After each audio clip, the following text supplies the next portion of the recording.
Like Thomas Mann, James Baldwin spent part of his life in exile. Baldwin in Paris, while I speak to you from Mann's desk here in Pacific Palisades. Once back in the United States, Baldwin wrote an essay in 1966, a report from occupied territory, whose subject was not some far-off land, but Black urban America. He recounted the savage beatings that the police inflicted on Black children and men in Harlem, and the false arrests made for even questioning what the police were doing. He observed, "What I have said about Harlem is true of Chicago, Detroit, Washington, Boston, Philadelphia, Los Angeles, and San Francisco. It is true of every northern city with a large Negro population. And the police are simply the hired enemies of this population. They are present to keep the Negro in his place and to protect white business interests, and they have no other function." What has changed in 56 years? As I speak, we are just a week away from the second anniversary of the murder of George Floyd in Minneapolis. The murder of George Floyd in 2020 was the brutal exercise of the forceful continuance of segregation, the roots of which run back more than a century in time. We should not look at the murder of Mr. Floyd, as horrific as it was, as the acts by a lone wolf troubled officer. Before his murder, researchers with the University of Minnesota conducted interviews of residents of North Minneapolis, a majority Black neighborhood, to learn about their perceptions of safety and trust in the police department. Only 1 in 5 residents felt that their neighborhood was safe.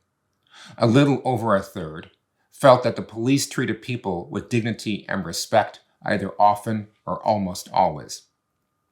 Even more notably, only 18% of residents believed that the police respected their rights. A majority of the surveyed residents saw unjust and violent policing as part of the problem of inadequate safety in the neighborhood. Young Black men felt particularly vulnerable to police stops and violence. Many residents saw the police as spending its time harassing residents while leaving gun violence and other serious crimes unaddressed. These experiences are not unique.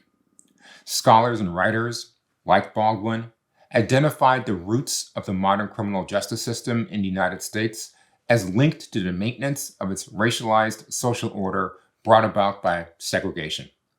When you consider that much of the American criminal justice system was designed and established during the Jim Crow era, a time of infliction of great violence on Black people, we should not be surprised.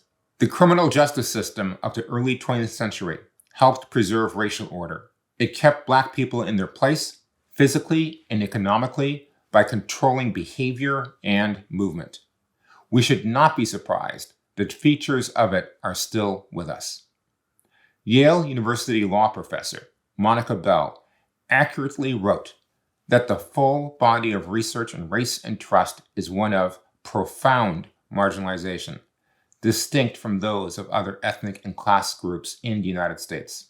In the aftermath of the civil unrest in the 1960s, the Kerner Commission issued its report in 1968 and identified that many Black Americans led lives of economic exclusion and segregation and were at the mercy of police forces that were equated with what Professor Bell later described as white power, white racism, and white repression. There was, however, a backlash to the civil rights movement of the 1960s and an effort to associate Blackness with violence that ignored the findings of the Kerner Commission. Police budgets grew larger. Officers organized into powerful labor unions that negotiated almost every detail of their job, including discipline. Along with more spending came greater authority to impose law and order tactics, such as the ability to stop, search, arrest, and deploy force. New concepts, such as broken windows, led the police to aggressively enforce disorder and quality of life offenses. The impacts of the aggressive tactics were profound. In New York City, police stops of pedestrians increased from 90,000 to just under 700,000 between 2002 and 2011, and the issuance of low-level summons expanded from 160,000 in the early 1990s to 650,000 in 2005, with Black people suffering the majority of these increases. When the preoccupation of policing became the elimination of disorder against disordered people and places, the brunt falls on Black people. So, what does any of this have to do with economics? Data from the 2019 survey of consumer finances shows that long-standing and substantial wealth disparities persist. The typical white family has 8 times the wealth of the typical Black family. Why? The answer lies in what happened decades earlier. Racially restrictive deed covenants first appeared in Minneapolis in 1910 and then rapidly spread. The first such covenant stated that premises shall not at any time be conveyed, mortgaged, or leased to any person or persons of Chinese, Japanese, Moorish, Turkish, Negro, Mongolian, or African blood or descent. Black Americans were the primary target of such covenants, and as a result, were pushed into a few corners of the city, such as North Minneapolis. By the 1940s, when such covenants were ruled unconstitutional, Black Minnesotans could not choose where to live. They had fewer housing options and were more vulnerable to predatory lending. Those harms remained despite the change in law on its face. The construction of expressways in cities like Minneapolis and Chicago in the 1950s, 60s, and 70s intentionally tore through and destroyed Black neighborhoods and further enforced segregation. According to the Census Bureau, today, only 18% of businesses in the United States are minority-owned. Minneapolis has the lowest Black home ownership rate in the country. Poor neighborhoods with large Black populations, like Near North, Phillips, and Powderhorn, where George Floyd was murdered, have the lowest life expectancy in the Minneapolis-St. Paul region. A study by the McKinsey consulting firm found that in the United States, 1 out of every 5 Black households is situated in a food desert, meaning a low-income neighborhood with inadequate access to food. Black households are 50% more likely to live in areas with limited broadband internet service, with effects on job hunting, remote work, and remote learning. Bank branches have been closing rapidly in recent years, and Black Americans are disproportionately likely to live in banking deserts. Nearly half of all Black households were unbanked or underbanked in 2017, compared to just 20% of white households.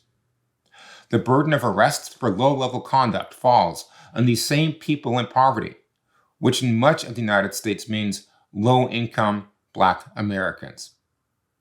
In the 1960s, the use of police stops, the beatings and other violence that occurred during these encounters, and the ensuing arrests and pernicious fines produced recurring tensions between Black communities and police. The Kerner Commission identified this unfairness as a spark for several of the urban riots in the United States in the 1960s.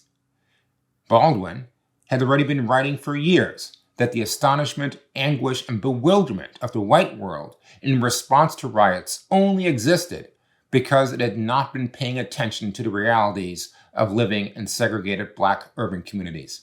Segregation creates a dynamic in which communities that are largely Black and poor are viewed as needing a different type of oversight and control. Though people want the same types of service from the police no matter where they live, Professor Bell tells us that segregation obscures this fact and serves as a justification for taking radically different approaches to the treatment of human life. There are options to start decreasing these disparities and the harm segregation has caused.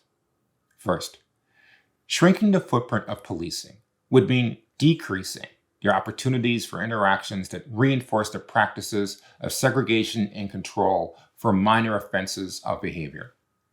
This could be done by prohibiting traffic stops for minor violations, ending the role of police in public housing inspections, taking police out of schools, and creating alternative responses to behavioral health crises. Second, policymakers could take measures to alleviate the burden on Black neighborhoods by incorporating environmental design to decrease the likelihood of violent crime, investing in community-led violence intervention strategies such as street outreach and cognitive behavioral therapy, and investing in Black neighborhoods that are food, health, and banking deserts, and supporting Black-owned business owners to provide those goods and services. Finally, the United States should embark on a path of transitional justice and truth-seeking. My friends at the International Center for Transitional Justice describe the aim of institutional reforms is to establish and develop civic trust between citizens and state institutions by transforming institutions that are abusive, apply discriminatory policies, and defend partisan or elite interests into agencies that uphold and respect the rule of law, protect human rights, and serve the public at large, and thereby safeguard democracy. Such an effort will require patience, dedication, and the willingness of government and the police to hear uncomfortable truths. Unfortunately, what we have seen over the last year is similar to the backlash of 1968. Many people not only don't want to talk about the harms of segregation and its enforcement by the police, but are opposed to even considering the role of race in our society. Truth and reconciliation could make lasting change possible, but we are very far from an effort to seek or agree on a true accounting of history, be it 2 years or 56 years ago.